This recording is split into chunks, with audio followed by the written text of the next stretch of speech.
தெலுங்கு நடிகர் அல்லு அர்ஜுன் கைது செய்யப்பட்டுள்ளதற்கு தெலுங்கானா மாநில அரசுக்கு பலரும் கண்டனம் தெரிவித்துள்ளனர். கூடுதல் விவரங்களை செய்தி ஆசிரியர் வேல்ராஜ் வழங்க கேட்கலாம். வேல்ராஜ், வணக்கம். இது குறித்தான விவரங்களை பதிவு செய்யலாம்.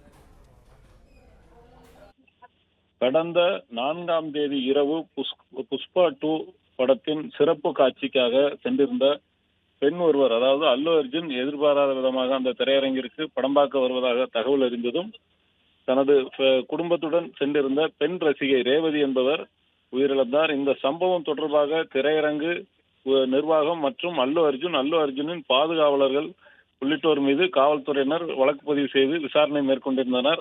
அண்மையில் இந்த வழக்கை ரத்து செய்ய கோரி அல்லு அர்ஜுன் தெலுங்கானா உயர்நீதிமன்றத்தை நாடியிருந்தார். அங்கு தான் அந்த குடும்பத்திற்கு நிதி உதவி அளித்திருப்பதாகவும் அங்கு பாதிக்கப்பட்ட குழந்தையை தொடர்ந்து சிகிச்சைக்கும் தான் உதவி செய்வதாக கூறியிருப்பதாகவும் இந்த சம்பவத்திற்கும் தனக்கும் எந்த ஒரு தொடர்பும் இல்லை எனவும் அதில் தெரிவித்திருந்தார். ஆனால் காவல்துறை தரப்பில் இவர் வந்ததனால்தான் இவ்வளவு பெரிய கூட்ட நெரிசல் ஏற்பட்டது, அதுவும் தங்களிடம் சொல்லாமல் திடீரென வந்துவிட்டார், முன்னெச்சரிக்கை எந்த ஒரு நடவடிக்கையும் எடுக்காதனால் நிறைய ரசிகர்கள் பாதிக்கப்பட்டார்கள் என்று காவல்துறை தரப்பிலே ஒரு வாதம் முன்வைக்கப்பட்டது. அதனை ஏற்று அல்லு அர்ஜுனுக்கான அந்த வழக்கை ரத்து செய்ய, முதல் தகவல் அறிக்கை ரத்து செய்ய உயர்நீதிமன்றம் மறுப்பு தெரிவித்த நிலையில் இன்று அல்லு அர்ஜுன் கைது செய்யப்பட்டார். அவரை கைது செய்து காவல்துறையினர் காவல்துறை வாகனத்தில் ஏற்றி அழைத்து சென்றனர். இந்த அல்லு அர்ஜுன் கைது செய்யப்பட்ட சம்பவத்திற்கு தெலுங்கானாவின் முக்கிய கட்சியான சந்திரசேகர ராவின் மகன் கேடிஆர் என்று சொல்லக்கூடிய கேடி ராமாராவ் கடும் கண்டனத்தை பதிவு செய்திருக்கிறார். அதாவது அல்லு அர்ஜுன் ஒரு தேசிய விருது வாங்கிய ஒரு சிறந்த நடிகர், அவரை ஒரு 3ஆம் தர குற்றவாளி போல வீடு சென்று கைது செய்திருப்பது கண்டிக்கத்தக்கது என்று அந்த கண்டனத்திலே தெரிவித்திருக்கிறார்.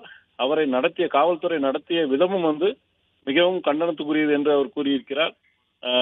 இவருக்கு சிறிதும் சம்பந்தமில்லாத ஒரு வழக்கிலே சேர்த்து காவல்துறையினர் வேண்டுமென்றே கைது செய்திருப்பதாக, அதன் பின்னணியில் அரசியல் காரணங்கள் இருப்பதாகவும் அந்த கண்டன அறிக்கையிலே அவர் குறிப்பிட்டிருக்கிறார். அது மட்டுமில்லாமல் அண்மையில் முதலமைச்சர் கலந்து கொண்ட ஒரு நிகழ்விலே இருவர் பலியானதாக சுட்டிக்காட்டியிருக்கிற கேடி ராமாராவ் அந்த நிகழ்வுக்கு பொறுப்பேற்று முதலமைச்சரை கைது செய்தீர்களா, அதாவது தெலுங்கானா முதலமைச்சர் ரேவந்த் ரெட்டியை கைது செய்தீர்களா என்றும் அந்த அறிக்கையிலே கேட்டிருக்கிறார். அல்லு அர்ஜுன் காவல்துறையினால் நடத்தப்பட்ட விதத்தை மிக கடுமையாக சாடியிருக்கிறார்.